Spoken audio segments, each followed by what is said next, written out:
Bonjour à toutes et tous. Donc, bienvenue pour ce webinaire consacré toujours aux infrastructures numériques, puisqu'on est dans ce cycle de partage de la donnée qui a démarré il y a déjà maintenant un mois et demi avec des webinaires, des sessions thématiques de travail. Et aujourd'hui, un partage d'expériences, en l'occurrence l'expérience norvégienne, autour d'infrastructures numériques, hein. Ils sont reconnus comme assez pionniers en Europe, qui viennent supporter de l'open data, mais pas seulement aussi de différentes formes de partage de données. Pour aborder le sujet aujourd'hui, donc dans ce format d'une heure, plusieurs intervenants. On va démarrer avec Julien de l'ABACA pour parler un peu du contexte de la Norvège et d'Oslo en particulier, du point de vue des données, du point de vue des approches du numérique. Et puis on a le plaisir aussi d'accueillir Patrick Gendre de l'AIT et Antoine Augusti de Transport Data Gouv, qui viendront introduire plus spécifiquement OpenTripPlanner, qui est un calculateur d'itinéraire open source dont la Norvège fait un usage important et est un contributeur important. Ils viendront nous introduire les pilotes, les tests qu'ils ont effectués dans le cadre d'une réflexion française autour de cet outil. Et puis je terminerai en présentant, en introduisant notre voyage apprenant à Oslo, Learning Expedition, qu'on organise en septembre prochain et qui sera l'occasion pour ceux qui le souhaitent d'aller plus loin dans la découverte de la Norvège et d'Oslo sous l'angle des infrastructures numériques, du partage de données et de l'open data. Voilà, donc bienvenue à toi aussi, Patrick. Donc, tu vas intervenir tout à l'heure avec Antoine sur OpenTripPlanner. Donc, comme d'habitude, hein, n'hésitez pas à poser des questions dans le chat au fil de l'eau et on les prendra dans différentes sessions de questions après chaque intervention. Puis sinon, à lever la main si vous souhaitez intervenir. Je vais passer la parole immédiatement à Julien qui va une fois se présenter. Je pense que beaucoup d'entre vous le connaissez déjà. Et puis introduire finalement la Norvège, Oslo, sur la base aussi de voyages que tu as déjà pu effectuer là-bas et d'exploration. À toi la parole, je te propose de prendre l'écran, je vais Ouais, c'est relâcher ce que le micro. j'étais en train de faire. Juste dis-moi si ça Ça fonctionne chez moi, marche. je pense que Marche, c'est ok. bon. On voit une belle forêt, probablement norvégienne, j'espère. Du tout. Alors, c'est peut-être pas le bon. Attends, on Je peux pas partage. partager le bon écran du coup. Oh, là, tu dois être bon. La Norvège et la data, oui, parfait. Ah, ok. Bonjour à toutes et à tous. 20 minutes, c'est ça à peu près, Gisèle, on avait dit, hein. Voilà, Juste pour entre être sûr. 15 et 20, ça dépend du Euh, nombre de questions que tu es prêt à prendre. Beaucoup, s'il y en a. Me présenter très rapidement, moi, je suis Julien, consultant sur la question de nouvelle mobilité depuis maintenant 6 ans. J'ai créé le cabinet qui s'appelle le Facilitateur de mobilité. Particularité, je bosse beaucoup sur les sujets data, information voyageurs, mais pas que. Et effectivement, j'ai la chance d'avoir été pas mal en Norvège, et notamment à Oslo, sur ces sujets-là, mais pas que. Donc, je vais essayer de vous introduire un peu le pourquoi la Norvège et pourquoi ça nous semble être un sujet intéressant à vous présenter. Très vite, je ferai un focus d'ailleurs direct sur la Norvège à l'échelle du pays, donc hein, et le sujet des données. Et ensuite, j'enchaînerai sur Oslo. Pourquoi ça nous paraît être un voyage apprenant qui est intéressant, que ce soit parce que c'est une capitale verte, mais aussi sur l'aspect intrinsèquement mobilité. Sans plus attendre. La Norvège et la data. Pourquoi? Plusieurs éléments, ça ira très très vite, hein, mais plusieurs éléments dont on souhaite vous parler. Le premier élément, c'est l'ambition nationale de ce pays, avec une structure qui s'appelle Untour. Donc vous voyez le petit drapeau à gauche. C'est une histoire qui a débuté il y a environ 8 ans maintenant. C'est un pays qui s'est restructuré au niveau ferroviaire, comme pas mal de pays avec une ouverture à la concurrence, etc. Et donc, en fait, au moment de cette restructuration sur le réseau ferroviaire, a été créée une structure nationale, publique, qui s'appelle Antour, dont l'objectif, en fait, était à la base de reprendre toute la partie ticketing de la NSB, qui était l'opérateur national historique. Donc, l'objectif, c'était de dire, on ouvre le réseau à la concurrence, en tout cas, on est sur un open market sur le ferroviaire, et du coup, ben, le premier sujet qu'il va falloir gérer, c'est comment est-ce qu'on vend des titres de transport à tous les Norvégiens et à tous ceux qui viennent sur ce pays-là. Quand ça a été fait, très rapidement, on s'est posé la question, en fait, peut-être même à l'inverse de ce qui se passe d'habitude sur le MAS, hein, parce qu'à l'époque, on parlait pas de MAS, mais de se dire, OK, c'est bien de vendre, mais avant de vendre, il faut au moins qu'on ait une bonne information voyageur. Et c'est là qu'en fait, toute la réflexion de Antour sur la partie information voyageur et du coup aussi la structuration des équipes s'est faite. Ce qui est très intéressant, c'est qu'au moment où s'est créée cette dynamique-là, qui partait un peu de zéro quasiment, il y a eu une logique très, très, très focalisée sur l'ouverture. Je vais rentrer dans le détail un peu de pourquoi un tour est une structure intéressante, pourquoi la dynamique est intéressante, mais ce qu'il faut garder en tête, c'est que l'idée d'un tour a été de dire dès le début, nous ne travaillerons que sur des données ouvertes. Euh, Nous travaillerons particulièrement avec quelques outils qui seront basés sur OpenStreetMap. Et enfin, nous travaillerons, on en parlera tout à l'heure, sur un calculateur d'itinéraire en open source qui sera OpenTripPlanner. Donc 2016-2017, et pourquoi en fait la logique Tour elle est intéressante. Moi j'avais écrit un papier là-dessus en disant peut-être que les Norvégiens ont le meilleur MAS du monde, non pas sur la solution finale, mais en tout cas sur la gouvernance et sur la dynamique. C'est que en fait, je l'ai un peu écrit sur cette slide, il coche un peu toutes les bonnes cases. C'est une dynamique qui est nationale. Bon, c'est un pays de 6 millions d'habitants, hein, c'est pas aussi grand que la France, certes, mais c'est une dynamique nationale. Je l'ai dit à l'instant, c'est basé sur les données ouvertes. Sur le standard NetEx, en fait, bien qu'ils ne fassent pas partie de l'Union européenne, en tout cas, ils font partie de l'espace européen, espace économique européen, ils ont fait dès le début le choix de partir sur le NetEx, avec un profil aussi associé aux pays voisins qu'on appelle le profil nordique. Donc ça, c'est intéressant aussi pour avoir des échanges, que ce soit avec les Suédois, les Finlandais, etc. Avec leur propre base de données d'arrêt sémantique, des outils SaaS, on va en parler juste après, à disposition des différents territoires, donc des comtés, on parle des comtés en Norvège, un vrai travail sur la documentation, et enfin, on l'a dit juste avant, un travail sur OTP. Donc finalement, pour quelqu'un qui travaille sur le sujet de la data, c'est plein de bonnes cases qui sont cochées sur ce sujet en Norvège. L'autre élément qui est assez intéressant dans cette démarche, et si on fouille un peu, en tout cas si on va un peu plus dans le détail, j'ai mis 3-4 points, mais on pourra en citer d'autres. Juste un élément que j'ai pas précisé, le fait de pousser les données en ETEX, ça a été une obligation nationale qui a été inscrite dans la loi. C'est un des premiers pays qui a fait ça pour pouvoir après pousser l'ouverture, la standardisation et la mise à disposition. C'est quelque chose qu'il faut rappeler. Donc quelques éléments que j'ai mis là en vrac, mais l'idée aussi du voyage apprenant, c'est de rentrer dans le vif du sujet de ces différents points. Mais la Norvège a créé un référentiel national de points d'arrêt, NSR, avec à peu près 60 000 points d'arrêt de tous les modes confondus. Chaque comté a la possibilité via une interface d'y accéder et de l'enrichir, donc de l'augmenter, de rajouter des éléments. C'est quelque chose qui a été repris d'ailleurs en Nouvelle-Aquitaine par Okina pour refaire la même chose au niveau régional. Il y a plein d'outils qui sont très intéressants, comme Tavla, ce que j'ai mis à droite, qui est le fait de fournir à n'importe qui, n'importe où, à l'échelle du pays, un dispositif d'information dynamique qu'on peut sortir sur un simple écran et qui est manageable à foison, qui est vraiment très intéressant en fonction de l'endroit où on se trouve. Les comtés ont aussi accès à pas mal de process, hein, et pas mal de documentation sur un centre de ressources qui a été mis en place par toute l'équipe de Untour. Ils sont quasiment 50, ça je n'en ai pas parlé. Et enfin, l'idée d'OTP. Donc, effectivement, il y a une instanciation d'OTP à l'échelle nationale. Et l'idée, c'est surtout de se dire, il y a un OTP national et tous ceux qui veulent reprendre l'OTP pour l'utiliser à une échelle locale ou régionale peuvent le faire. Et ça leur permet de ne plus avoir à dépenser un fric assez considérable en général pour développer leur propre dispositif à leur propre échelle. Donc ça, c'est aussi intéressant. C'est l'idée de dire, c'est un pays qui, sur la data, a outillé avec une entité nationale, certes, mais ensuite un vrai travail à faire avec des entités locales et régionales. Résumer la data et la Norvège en 5 minutes, c'est dur, mais j'ai essayé de le faire. Et c'est un des premiers sujets pour lesquels on souhaite vous proposer des choses sur ce voyage apprenant.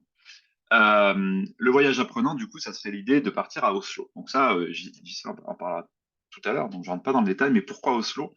Au-delà de la data à l'échelle norvégienne, Oslo a de vraies choses intéressantes à observer. Déjà, c'est une ville à taille humaine. C'est 700 000 habitants, bon, 1 million si on prend la métropole, en tout cas l'agglomération constituée. Donc en fait, c'est comparable. C'est pas comme si on partait à Lagos ou j'en sais rien, à São Paulo qui fait 11 millions d'habitants. Là, on peut comparer des choses. C'est une ville qui a une grosse dynamique, 10 000 nouveaux arrivants par an. Des contraintes physiques, etc. Mais ça, je rentre pas dans le détail. Ce qui est intéressant, c'est que c'est une ville qui a été capitale européenne en 2019. Premier élément, et entre autres parce que c'était la première ville au monde à se doter d'un plan, d'un budget climat.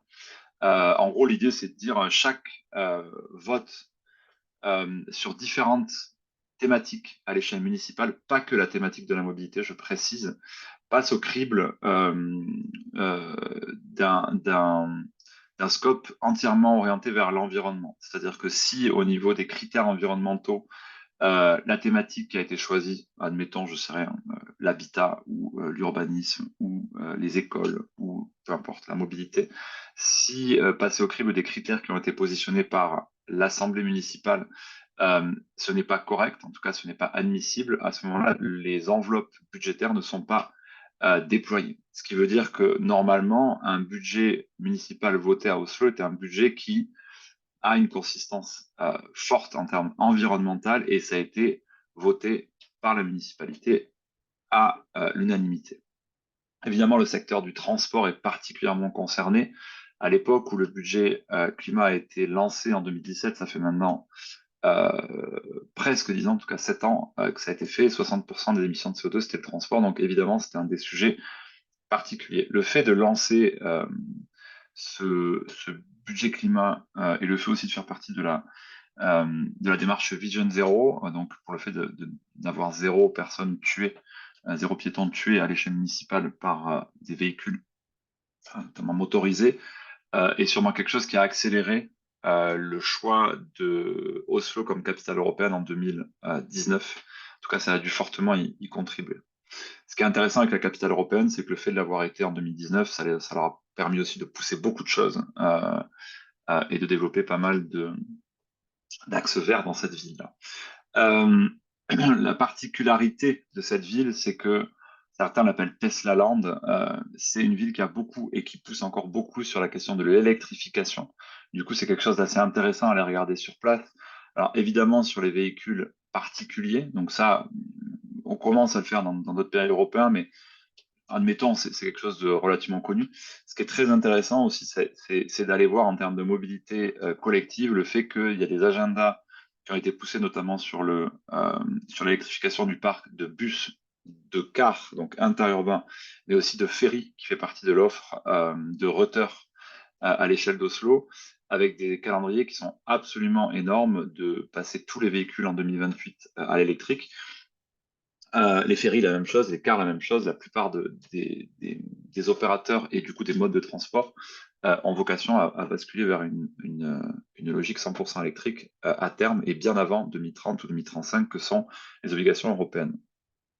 Ce qui est intéressant, et c'est pour ça aussi que c'est pas mal d'aller regarder ce qui se passe là-bas, c'est que une très grande majorité, voire la quasi-totalité de l'électricité produite est propre. Elle est issue de l'hydroélectricité et il y a aussi toute une réflexion euh, sur la seconde vie des batteries, mais pas que d'ailleurs, même sur la troisième vie des batteries. En gros, comment la batterie qui va commencer dans un bus va potentiellement ensuite partir dans une voiture et à la fin va finir sur un vélo. Donc, ils sont dans une logique circulaire sur la réutilisation des batteries, ce qui est plutôt pas mal. Donc, une forte stratégie sur l'électrification, une stratégie accompagnée par une application totalement multimodale, et troisième élément, le fait de travailler particulièrement sur la batterie. Deuxième élément, quand ils ont avancé sur la capitale verte, ils ont énormément travaillé en termes d'urbanisme et d'aménagement sur ce qu'ils appelaient la Free Car Zone, qui était un vrai espace dédié à l'espace, à la marchabilité, entre autres, mais pas que, suppression de 700 places de parking au profit d'aménagements cyclables et de mobilier urbain, un gros travail de pacification de l'espace public. Donc ça, c'est une photo que j'avais prise quand je m'étais rendu juste avant le début de ce travail-là. Et un travail l'idée, c'était de vraiment démarrer par une première phase qui était très centrale dans la ville d'Oslo, qui était d'ailleurs dans les critiques, on leur avait expliqué que c'était une zone qui était plutôt il y avait beaucoup d'employés, beaucoup de population active, mais pas de population qui habitait. Donc, globalement, l'idée, c'était d'aller petit à petit vers d'autres zones du centre-ville et jusqu'à l'intra-rocade. Mais c'est une démarche en termes d'urbanisme et d'aménagement qui est toujours intéressant d'aller regarder, et surtout, 4 ans après la capitale européenne, d'aller regarder où ils en sont, notamment sur la cyclabilité, qui était un axe extrêmement fort. Et je le rappelle, ils font partie Dynamic Vision Zero. Et en 2019, c'était la première ville d'Europe où il y avait eu 0 piéton tué sur les routes à Oslo. Dernier élément, et qui est un élément évidemment hyper important par rapport au fait qu'il nous semble intéressant d'amener des expertes et experts à Oslo. Je le redis sur le sujet data, sur le fait que c'est une ville qui est très en avance sur l'aménagement et sur l'urbain, mais aussi sur le fait qu'en termes d'offres de transport public, c'est un exemple plutôt inspirant à l'échelle européenne.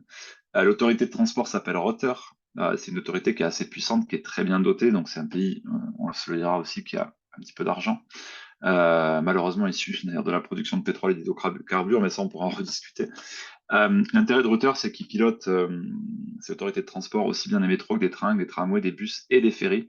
On est sur un fjord, donc ça c'est super intéressant de regarder comment fonctionne le système de ferry. Il y a des gens qui prennent le ferry pour aller tous les jours se rendre d'un point A à un point B, des fois en faisant ce qui aurait été 50 km en voiture, mais en le faisant en bateau. Et l'intérêt aussi, c'est que la zone de l'autorité organisatrice de transport sort un petit peu d'Oslo pour aller vers Akershus, qui est autour de cette ville-là. C'est pas une vieille autorité de transport, c'est une autorité de transport qui a une quinzaine d'années, mais c'est intéressant de voir, vous allez voir après la croissance aussi du niveau de demande par rapport à l'offre. C'est une jeune autorité de transport, mais qui fait pas mal de choses.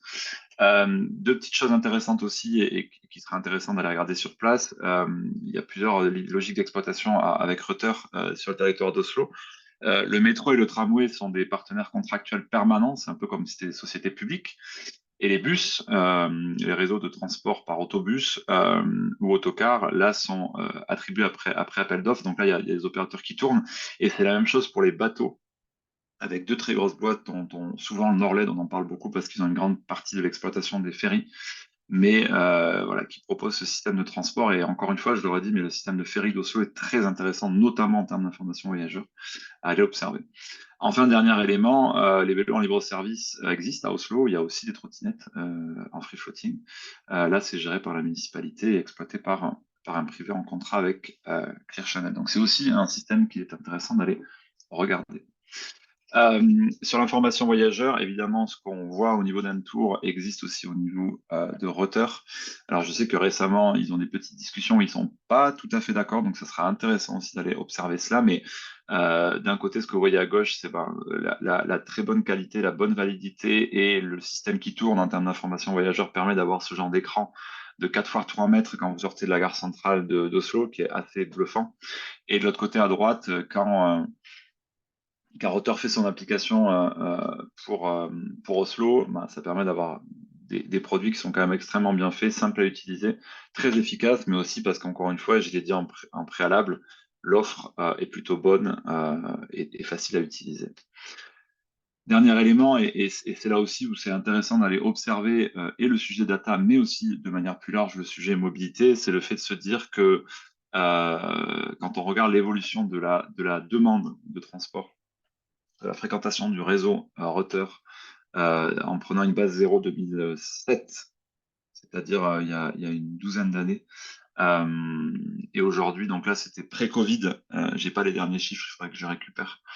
Je sais pas s'ils ont été publiés. On voit qu'il y a quand même une très forte hausse de la demande du réseau de transport, que ce soit à Oslo ou sur la commune faisant partie du comté, qui est beaucoup plus importante que l'augmentation démographique. Et on voit qu'il y a quand même, et c'est assez logique, une part du trafic routier qui est soit stable, soit en baisse. Donc en tout cas, ça prouve que c'est un réseau de transport qu'il est intéressant d'aller regarder, bien que, et je le redis, ça soit juste une petite ville de 700 000 habitants. Donc beaucoup d'intérêt à aller regarder ce qui se fait à Oslo. Je le redis, à l'échelle nationale, une dynamique sur la data très intéressante, sur la data et sur l'information voyageur. Deuxième élément, une ville verte qui a beaucoup d'avantages et beaucoup d'intérêt à aller être observée sur ce point-là. Troisième élément, une offre de transport multimodal qui est particulièrement remarquable. Dernier sujet, ils sont en train de positionner quasiment la même démarche qu'ils le font sur l'information voyageur, mais sur la billettique et sur le ticketing, ils sont en plein dedans, là maintenant tout de suite, en voulant pousser des logiques d'open source sur la vente des titres de transport. Donc c'est aussi un moment charnière assez intéressant pour les regarder, tout ça. 16 minutes. Hop, l'idée, c'est, je pense, de prendre toutes Ok. les questions, s'il y en a, bien sûr. S'il n'y en a Oh, pas, Julien, il y en a déjà une de Laurent Chevreau sur la question de est-ce qu'on peut se contenter d'une conversion GTFS NetEx comme en France ou est-ce qu'il y a une exigence plus forte dans la loi, dans l'obligation légale? alors ça, je T'as dirais, je peut-être pas projeté demanderais, le schéma, mais vas-y. ça, je demanderais aux spécialistes autour de la table de répondre. Ce qui est sûr, c'est que moi, ce que j'ai en tête, hein, c'est que la loi demande d'avoir du NetEx entre guillemets natif. Ça, c'est la Ouais. manière dont moi je l'ai compris. Le deuxième élément, c'est que ça, j'en ai pas parlé parce qu'on n'a pas le temps, mais les Norvégiens publient maintenant deux jeux de données, un jeu de NetEx systématiquement et un jeu GTFS. D'ailleurs, on pourrait dire NetEx Siri et GTFS, GTFS RT. L'idée étant de se dire, certes, Router ou Antour à l'échelle nationale va utiliser du NetEx, mais il y a aussi encore des gens, SteamApper, Movit, j'en sais rien, qui vont plutôt utiliser du GTFS, donc ils sont plutôt agnostiques là-dessus. Mais de mémoire, on demande pas de conversion, on demande directement du NetEx. Mais ça demande à être potentiellement confirmé, peut-être par Antoine ou par Patrick, je sais pas, s'il y a Ouais. des spécialistes de ça. Et Héloïse aussi a une question sur le niveau, à quel point le MAS est utilisé à Oslo, le MAS public notamment, donc l'application de Otter. Quel niveau d'utilisation, c'est-à-dire Enfin, la quoi? part Combien de de marché, personnes? j'imagine. Ça, Ouais. j'ai pas les Est-ce qu'il chiffres. y a beaucoup de monde qui utilise C'est un sujet qu'il faudra Otter? c'est une question qu'il faudra leur poser. Par contre, Héloïse, Ce que j'avais le retenu, sujet, c'est que c'est assez populaire, mais c'est depuis c'est, déjà c'est- quelques années. ouais, c'est pas mal utilisé parce à la base, ils avaient deux applications, une application routeur information, une application routeur billets, ticket. Ils sont en train de, ils ont fusionné les deux il y a pas si longtemps que ça, après le Covid. Ce qui est intéressant, c'est qu'on est en train de vivre un peu une guerre, le mot est très fort, mais Rutter et Antour sont en train de se séparer sur certains sujets. Donc il faudrait regarder aussi quelle est l'utilisation à Oslo de Rutter et à Oslo de Antour. Parce qu'en fait, finalement, les deux applications proposent quasiment la même chose. Celle de Rutter rajoute des niveaux de personnalisation évidemment plus importants. Donc je trouve que ce sujet-là est vachement intéressant. Du coup, la question est tout à fait pertinente de se dire s'il y a un outil national et un outil local, quel est le taux d'utilisation de chacun des deux et pourquoi on utilise l'un ou l'autre. Donc ça, c'est un des sujets justement qu'il faudrait aller regarder. L'intérêt du voyage apprenant, c'est de se dire, on va rencontrer Rutter et on va rencontrer Oslo. On aura deux visions des choses, à mon avis, différentes. Si on transpose en France, c'est assez similaire à beaucoup de questions qui se posent entre des métropoles régionales Des et des régions, régions, justement. complètement, exactement. Et ça, c'est intéressant ce que tu dis, Ghislain, parce que finalement, Oslo, on pourrait considérer que ça fait la taille d'une région. Pardon, la Norvège, c'est la taille d'une région. Oslo, c'est une Nombre grosse de raisons. métropole. Et on a un peu effectivement ce lien région-métropole, alors que c'est un pays et une ville. Ouais. Une remarque de Bertrand qui dit que côté SNCF, Netex Series, c'est pas tout à fait encore très populaire chez les réutilisateurs, contrairement à GTFS, GTFS-RT, je présume. Ouais, d'où le fait que je pense que de manière tout à fait pragmatique, les Norvégiens ont fait en sorte d'avoir à chaque fois les deux jeux de données. Je crois qu'à la base, c'était pas le cas. Et je crois qu'ils Mm. l'ont fait au fur et à mesure de leur investigation en se disant, OK, Si personne ne on va faire réutilise, les ça deux. sert à rien. Mm. Je pense à Exactement. la même chose même en Ile-de-France, hein. Il me semble que IDFM fait du Netex plus ou moins natif et produit quand même Et les deux bref, jeux de données pour les ouais, réutilisateurs. Ouais, et Brad fait partie Brad, donc, qui est celui qui lead de la partie information voyageur chez Antour, fait partie du board de Mobility Data. Donc ça montre aussi que bien qu'il soit full NetEx, Mm. que ça soit inscrit dans la loi, etc., c'est aussi des gens qui essaient de Ils aiment bien comprendre et de faire en ça. sorte que GTFS avance. Très pragmatique, en fait. Ok, top. Je vois que Antoine et Patrick brûlent d'impatience Allez-y, les d'intervenir. gars. Vous avez le bonjour. droit à la fois de réagir, d'introduire et de prendre la main sur OpenTree Planner, tout ça Et puis, en même mouvement. s'il y a d'autres questions sur la chatbox, moi, j'y répondrai là maintenant. Merci pour Exactement. votre écoute. De toute Top. façon, je reste dans le coin, hein, Ghislain. Ah ouais, tu restes jusqu'à la Peut-être fin un du petit discours. commentaire sur GTFS Netex et je laisse ensuite Patrick introduire, si tu veux bien, l'étude et je prendrai la suite. Sur GTFS Vas-y. Netex, je pense que Ntour a une approche vraiment où il demande une production en Netex au premier. Et ça, ils l'ont fait, mais ça a pris quelques années, comme tu as dit, Julien, à maturer, à avoir les bons outils, à avoir les bonnes pratiques, à avoir le wording, les habitudes, etc. Après, que ce soit GTFS, Netex, l'important c'est d'avoir les données qui sont nécessaires à un calcul du tarification, de l'accessibilité. Il se trouve que quand on a une question poussée des données, il y a des choses dans l'accessibilité en tarification qu'on ne peut pas exprimer en GTFS, qui peuvent être faites en Netex, mais ça suppose une certaine maturité dans la production de ces outils. Donc, ça suffit pas uniquement de convertir les données GTFS en NetExt, c'est la question. Et d'ailleurs, les outils qui sont utilisés par Ntour, par exemple OpenTripPlanner, s'accommodent très bien du GTFS ou du NetExt, en tout cas pour du calcul itinéraire. Donc, voilà. Parfait. Tu veux prendre le partage d'écran? Je laisse peut-être Patrick faire Oui, un petit d'accord. introduction. Ouais. ouais, merci Antoine. Bonjour à toutes et à tous. Donc Patrick Gendre à la DGITM, donc au pôle numérique de la sous-direction MINT, là, qui est liée à l'Agence de l'innovation des transports. Et merci de m'avoir invité avec Antoine pour vous présenter l'étude qu'on a fait, qu'on a confiée là, sur OpenTripPlanner. Donc ça s'inscrit dans le cadre du projet titre unique dont je ne vais pas parler, mais vous connaissez sans doute un peu le projet.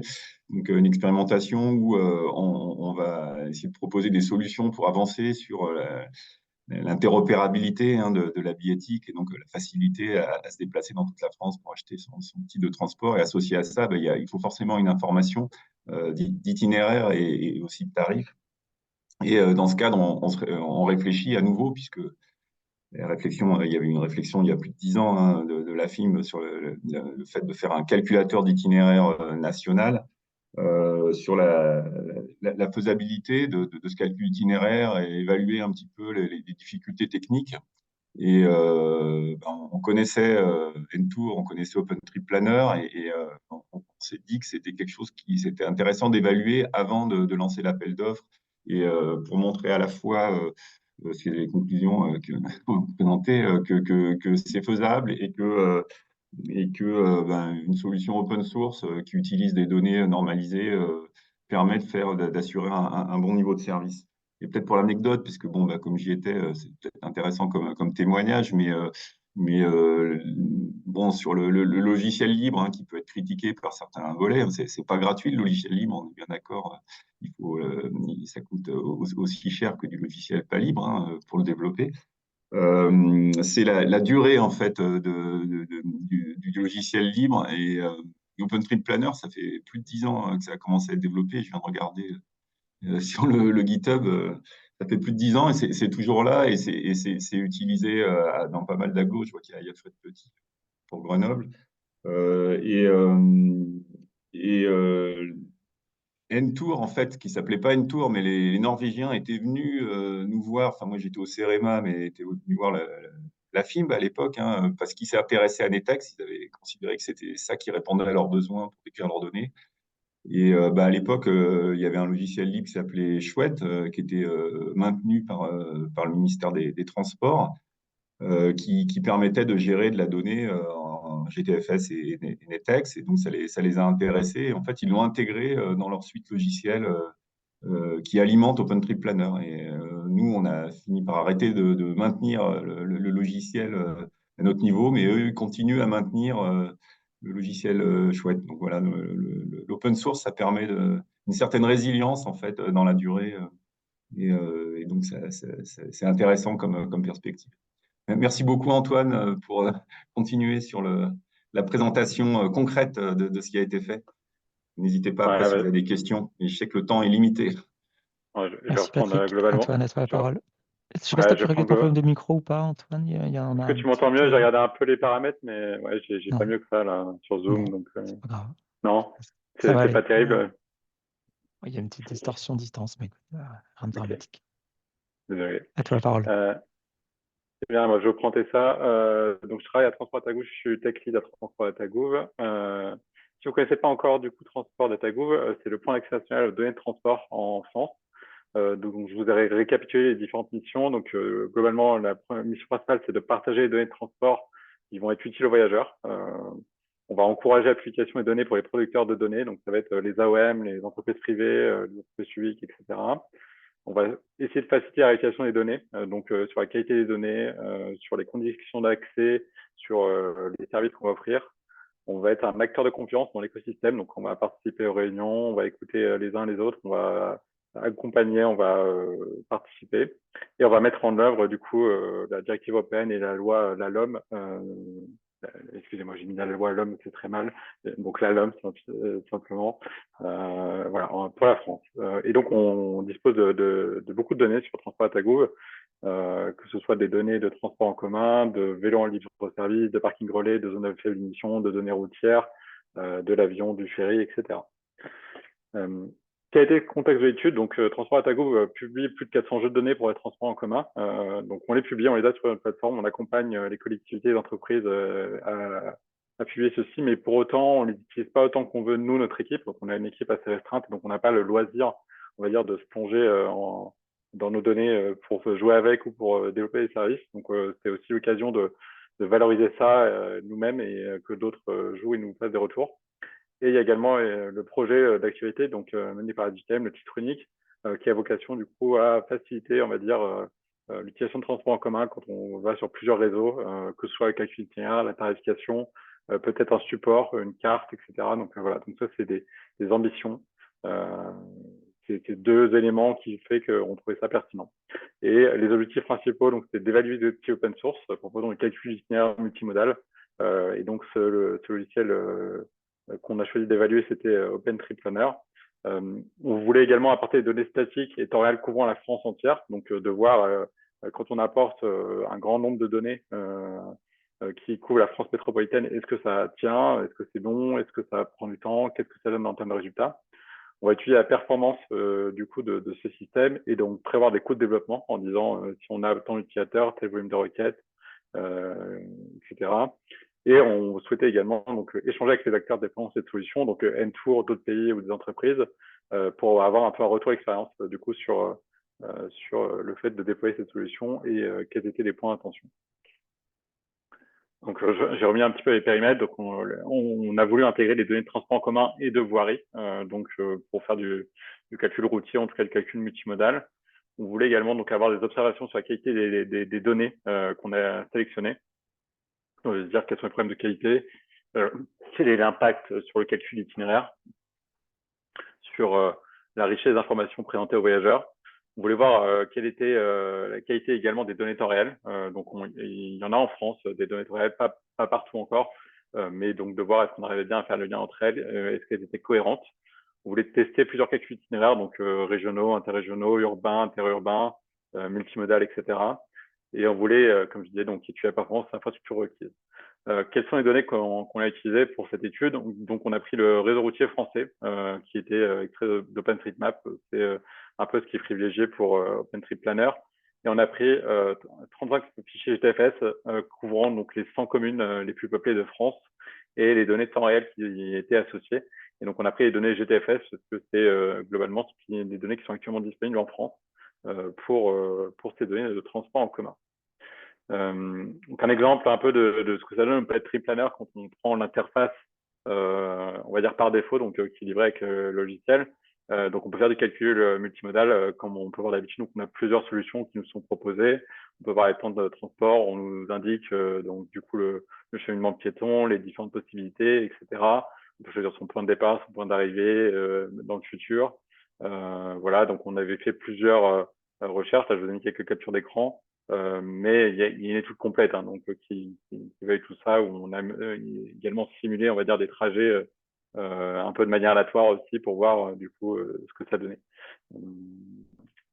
Quelles sont donc on va dire les principales conclusions de l'étude? Je vais pas on va pas pouvoir en parler de tout le détail de cette étude évidemment. Je vous la partagerai ensuite, elle est accessible librement si vous souhaitez la consulter. Mais les remarques, les points d'attention qui ont été soulevés, les principaux, les voici. C'est que le rythme d'import des données, il a son importance. Donc il y a des données qui sont rafraîchies plusieurs fois par jour ou qui doivent être rafraîchies au moins de manière quotidienne, voire plusieurs fois par jour pour certains réseaux, parce qu'elles changent régulièrement, elles sont corrigées, elles sont mises à jour, ou elles doivent être mises en cohérence avec des données temps réel.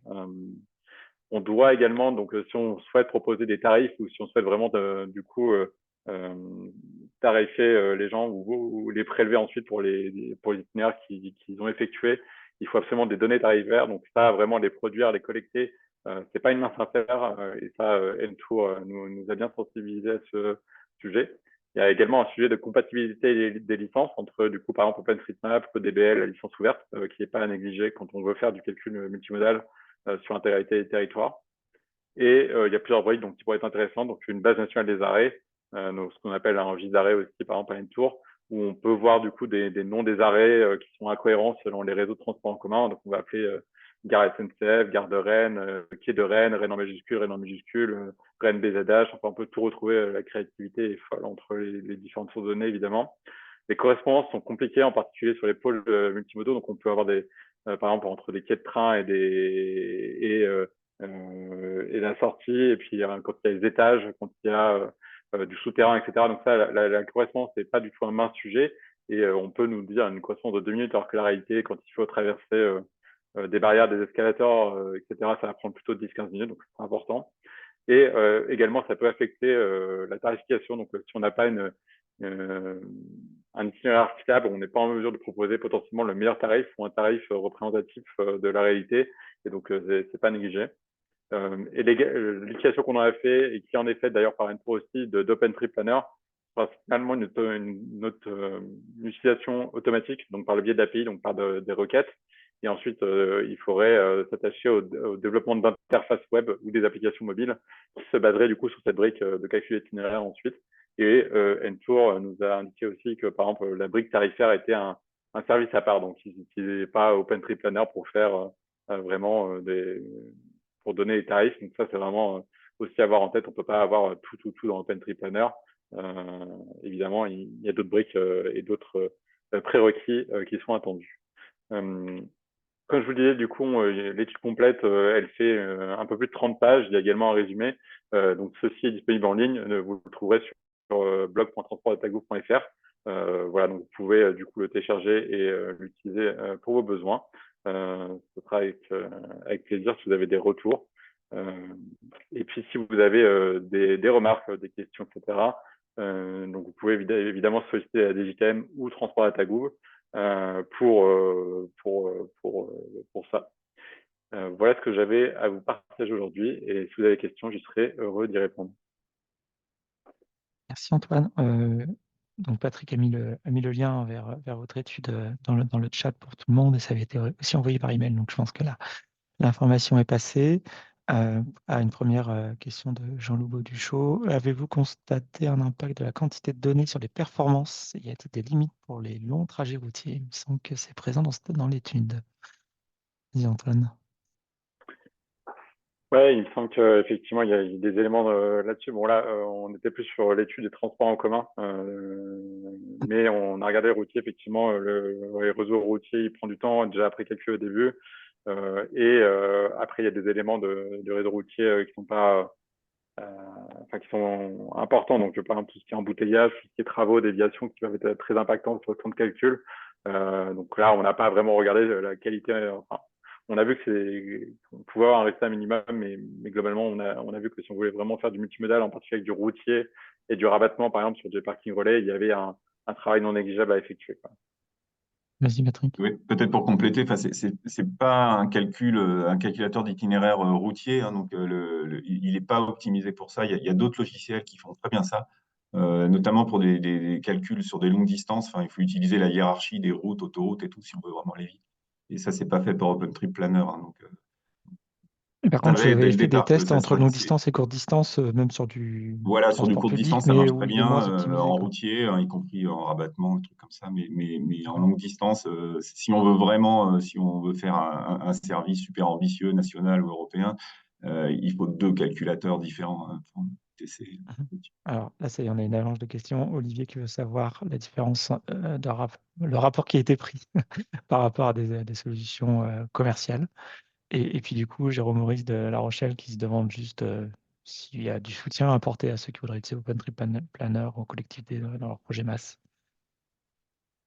Une double question. Je Alors, sais pas si- la première, en fait, le rapport qui a été pris, donc en haut, il y a la qualité. Donc, en fait, tout dépend en fait, du niveau de fonctionnalité qu'on veut dans le calculateur d'itinéraire. Si on veut des choses très spécifiques, on va pas rentrer dans les détails ici, mais OpenTripPlanner ne saura peut-être pas le faire, et auquel cas, il faudrait faire des développements spécifiques pour les prendre en compte.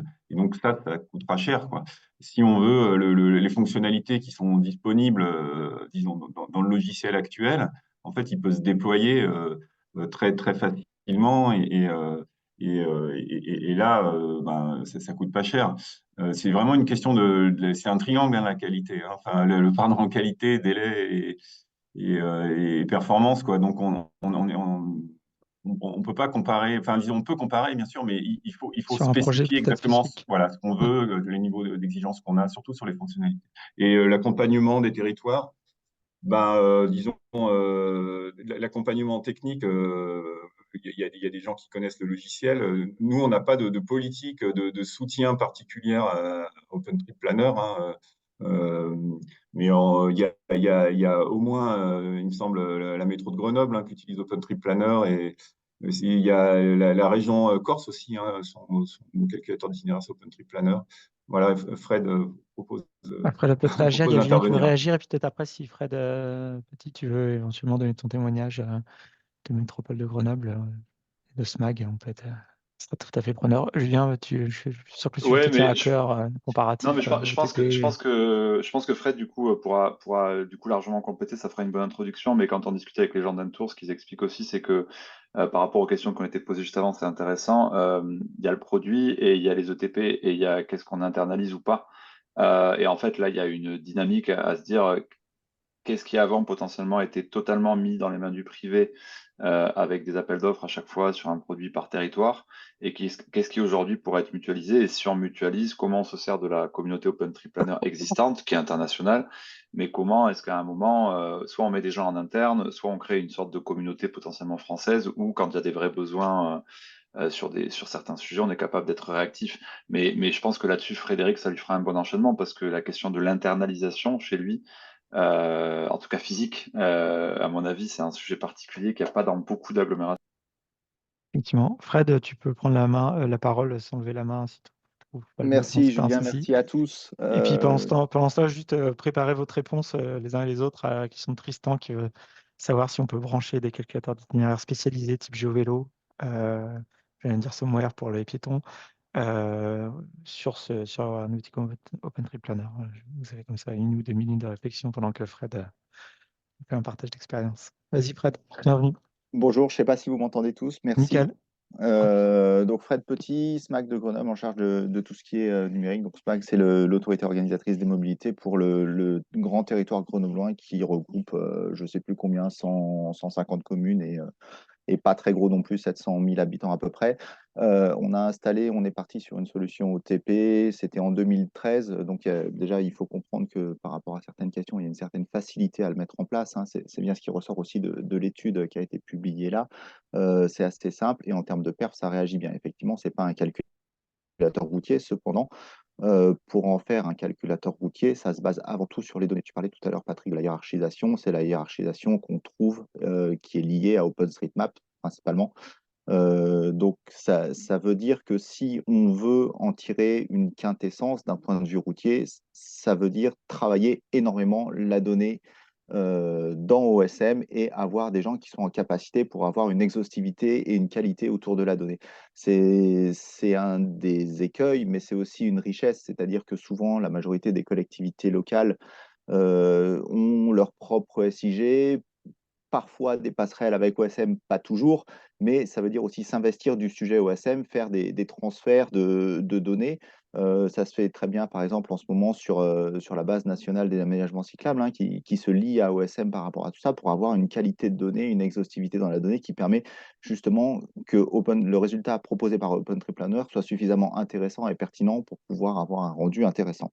Sur le fait de l'internalisation, ce qu'on voit, ce qui est intéressant, c'est effectivement le calculateur. J'allais dire que c'est un bête moteur, bête entre guillemets, hein, il y a vraiment beaucoup de choses dedans. Mais pour l'internalisation, la pertinence pour les autorités locales, c'est d'avoir un rendu qui corresponde à l'essence même du territoire ou à la connaissance du territoire au-delà de la donnée. Donc internaliser la restitution, le rendu associé à OTP, finalement, a beaucoup de sens et d'avoir un seul back-office qui permettrait d'intégrer les données et ensuite de générer le résultat pour qu'ensuite il soit pris à la main de la part des autorités organisatrices, pour peu qu'elles le veuillent ou pour peu qu'elles le peuvent, finalement, a beaucoup de sens. Nous, on a géré un petit peu les deux, et le back et le front, ce qui permet finalement d'avoir un résultat qui est à la hauteur de ce qu'on veut, mais finalement, il y a un côté global, systémique qu'il faut voir. Et puis pour reprendre aussi un petit peu ce qui a été dit tout à l'heure par Antoine, euh, sur la question des données tarifaires, il y a une complexité qui est énorme. On travaille, nous, avec plusieurs exploitants, plusieurs territoires. C'est pas de l'échelle de Nouvelle-Aquitaine Mobilité qui vraiment arrose tout le monde, mais on a déjà 4 territoires, enfin 4 opérateurs qui ne sont pas tous des AO.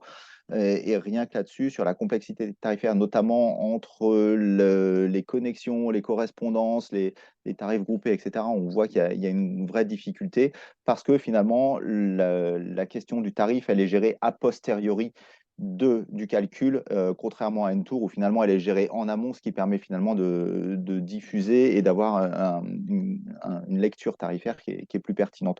Donc attention quand on se lance dans l'usage, dans la restitution du tarif au travers d'OTP, ça ne reste qu'un calculateur, même s'il est très performant, et ça peut amener des biais qui sont parfois pas très pertinents.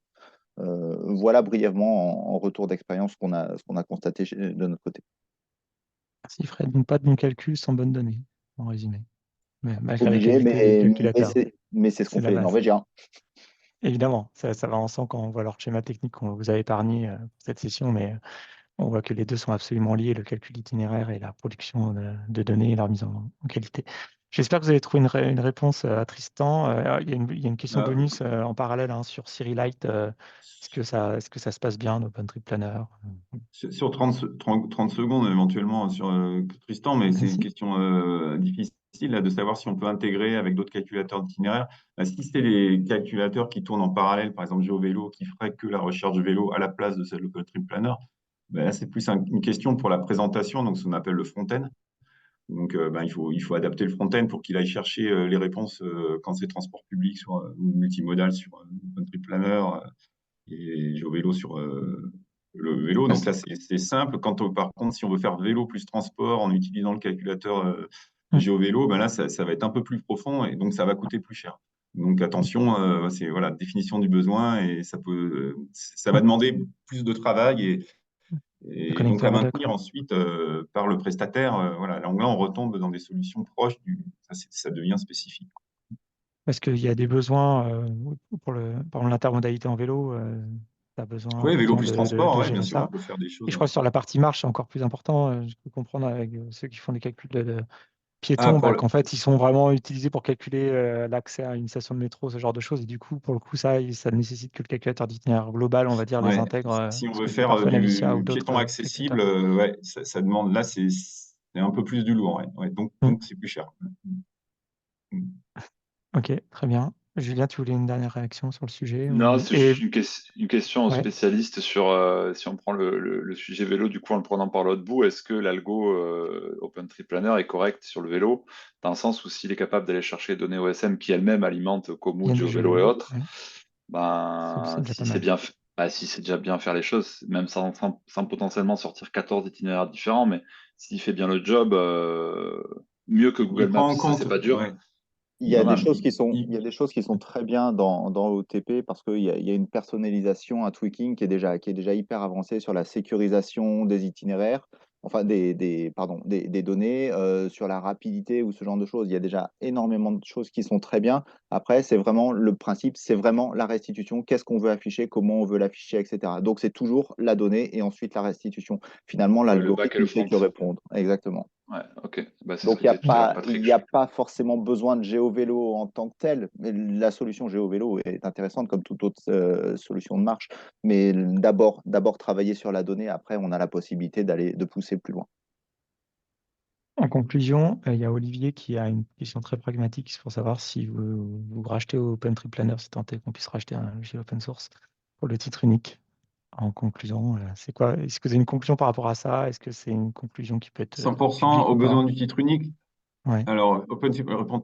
Ben, en fait, il répond bien aux besoins des premières expérimentations qu'on veut faire. Après, le titre unique, c'est une expérimentation qui doit évoluer en fonction de ce qu'on va réussir à développer.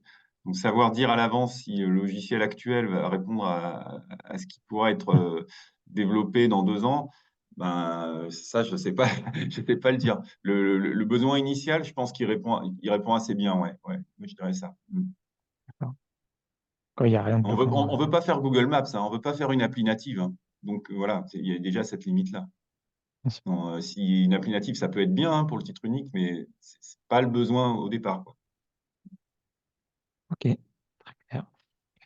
Eh bien, parfait. Merci à tous les deux, tous les trois. Ça s'est fait à plusieurs Merci voix. beaucoup. Et vous pouvez Il me tester reste, le site OpenStreetPlanner.fr. Par contre, il faut trouver les dates où il y a des données. Alors, je ne les connais plus, mais éventuellement, si Antoine, tu faut le les demander connais, par email. on pourra les mettre dans le chat. Alors, il me reste 5-7 minutes pour, en guise de conclusion, vous donner un avant-goût des prochaines étapes. Si jamais ce webinaire vous a donné envie d'en apprendre plus et d'aller au contact des projets et des applications dont on a parlé. Je l'ai évoqué en introduction, hein, on organise un voyage apprenant à Oslo. Alors, on, c'est qui? C'est la Fabrique des mobilités, mais c'est aussi Julien qui a pris la parole en premier, hein, facilitateur de mobilité, qui a une grosse expérience aussi d'Oslo et la Norvège. On n'en est pas notre premier voyage du coup à Oslo les uns les autres. Peut-être rappeler voilà, pourquoi on propose. Alors, le pourquoi en un mot a été évoqué par Julien. Moi, je vais plutôt parler du pourquoi en deux mots, c'est-à-dire pourquoi faire et quel contenu, pour qui. Éventuellement, le comment, je rentrerai moins dans les détails, mais je vous le laisserai pour ceux que ça intéresse d'approfondir.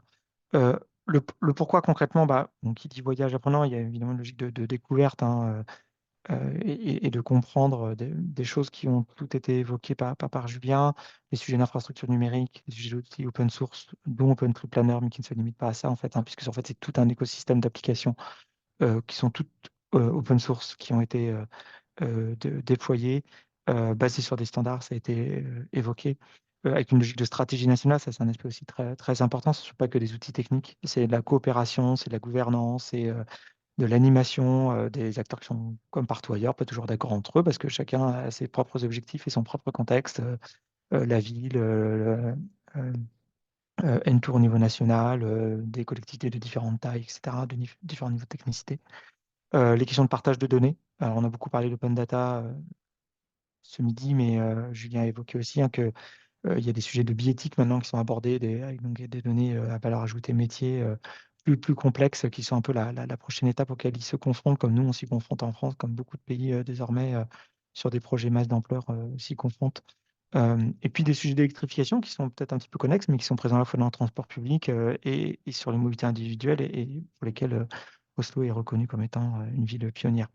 Donc il y a de quoi faire, tout ceci en un temps assez limité, parce qu'on se donne 2 jours et demi sur place, donc il est certain qu'on n'a pas prévu de s'ennuyer ni de chômer. Beaucoup de choses à voir. La manière dont on compte le faire, hein, c'est pas uniquement de visiter des lieux, des projets, hein, c'est beaucoup du partage d'expériences entre pairs, donc avec plusieurs des acteurs qu'on a cités, aussi bien des élus et décideurs, sur ceux voilà, qui ont parfois pensé, imaginé, orienté les différentes initiatives, ceux qui les ont vraiment, qui les mettent vraiment en œuvre, et c'est notamment ce qu'on voit à l'écran, que ce soit des chefs de projet, des techniciens, voilà, des développeurs, enfin des gens qui sont vraiment au contact de la mise en œuvre et qui comprennent ce qu'il y a derrière et qui sont capables de l'expliquer. Et puis aussi des utilisateurs bénéficiaires au sens de celles et ceux, les entreprises, les collectivités notamment, qui utilisent des outils. C'est-à-dire que voilà, vous êtes une collectivité, ça veut dire quoi utiliser des outils d'Entour dans la pratique? C'est quoi les avantages, les inconvénients, la mise en œuvre concrète? Il y avait des questions dans le chat tout à l'heure sur, mais finalement, l'application routeur masse public, voilà, c'est quoi la proportion d'utilisateurs au réel et ça donne quoi? Et ça donne quoi par rapport à d'autres applications grand public? Donc le but, c'est vraiment d'avoir ce type d'échange qualitatif. Et puis d'avoir peut-être quelque chose d'un peu plus spécifique pour un voyage d'études. C'est une logique de construction, c'est-à-dire que les participants, mais aussi les personnes qu'on va rencontrer, on est vraiment entre pairs, on partage parfois des réflexions communes, des initiatives. Et du coup, il peut y avoir une logique de prise de recul, à la fois sur ce que font les Norvégiens et sur ce que nous, on fait en France dans nos projets, à l'occasion de ce voyage. Et on compte préparer ça en amont et aussi beaucoup documenter, peut-être davantage que sur un voyage classique, euh, au bénéfice des participants, bien sûr, mais aussi plus largement de toutes les organisations qui participeront ou qui s'intéresseront à ces travaux, dans l'esprit, par exemple, voilà, de ce qui a été fait sur OTP où partant de voilà d'une réflexion sur ce qu'il y a, ce qui se fait en Norvège, ben, il y a des tests qui sont faits en France, ça alimente une réflexion nationale. On peut imaginer d'autres développements de ce type en fonction de l'intérêt des uns et des autres. Voilà un petit peu le pourquoi faire. Et puis qui doit être nécessairement complété d'un pour qui, à qui ça s'adresse. Euh, et, euh, et du coup, le pour qui, c'est avant tout en premier lieu les acteurs publics, les collectivités locales, AOM, qui sont en fait voilà, premières concernées, alors qu'ils ont parfois un double statut, qui opèrent des services, qui les organisent à leur échelle, qui interagissent entre elles aussi beaucoup, entre régions, métropoles, communautés d'agglomération, donc éventuellement dans des syndicats mixtes. Donc ces acteurs-là sont pour nous, finalement, les premiers participants de ce voyage d'études, ceux qui vont être aussi en capacité d'y contribuer par leur expérience et par leur questionnement, leur projet. Il y aura aussi quelques places pour des opérateurs privés, des opérateurs de transport public, de mobilité, de masse, de services. Le but, c'est qu'il y ait un équilibre, donc voilà, qu'il puisse y avoir par exemple 4-5 personnes issues d'industriels ou d'opérateurs de mobilité. Et puis la particularité, c'est qu'on voudrait aussi qu'il y ait un mix entre des décideurs et des techniciens au sein notamment des collectivités. Donc aussi bien des élus, dirigeants d'entreprise que bah, des directeurs de projet, des architectes, des gens qui ont de l'expérience dans les projets. On pense que ce mix peut être, alors à l'échelle du groupe, très intéressant, pour les échanges aussi avec les personnes, les partenaires qu'on va visiter, mais aussi parfois peut-être au sein d'une collectivité, un binôme par exemple entre un élu et un chef de projet ou un expert peut aussi être très, très intéressant pour faire avancer la réflexion commune. Et c'est aussi l'expérience d'autres voyageurs apprenants que ce type d'attelage, quelque part, peut être très, très positif pour ceux qui l'organisent. Donc, on a tendance à le recommander. Donc, du coup, avec voilà, un objectif, on verra comment ça se passe, hein, mais on a l'impression des premiers échanges qu'on a qu'on peut avoir un mix de participants qui sera limité à pas plus de 20 participants en comptant, nous, l'équipe d'accompagnement entre Julien Dabaca et nous côté FAMOB. Donc, ça fait une quinzaine de participants au-delà de l'équipe. Et voilà, avec ce mix, décideurs, techniciens, AOM, de la place pour des opérateurs privés. Et puis, voilà, bon, a priori, pas 5 personnes du même acteur, parce que le but, c'est qu'il y ait aussi une diversité d'organisations représentées, donc de projets, donc de contextes, et pour que ce soit le plus riche possible. Euh, J'en profite pour saluer Patrick qui doit nous quitter. Je vois qu'il est 14 heures effectivement. Je vais terminer là. Le comment, alors le plus important est dans le titre, c'est les dates, le 24-26 septembre. Les détails pratiques, on vous les renverra par email. Il n'y a rien de très, très original. Les inscriptions sont jusqu'au 30 juin prochain quand même. Ça, c'est important parce que c'est ce qui permet, nous, de caler derrière les choses et de confirmer l'organisation. Donc voilà, tous ceux que ça intéresse, on vous donne rendez-vous à Oslo du 24 au 26 septembre. N'hésitez pas à nous recontacter directement, soit Julien, soit moi et Julie côté Fabrique des Mobilités. Vous avez nos contacts puisque vous êtes ici aujourd'hui.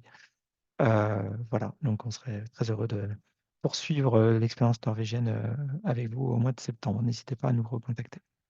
Merci à toutes et tous pour votre temps. Je vous souhaite évidemment un très bon après-midi. Et puis merci surtout à tous les intervenants, à Antoine, à Patrick, à Julien et aussi à Fred Petit de Grenoble.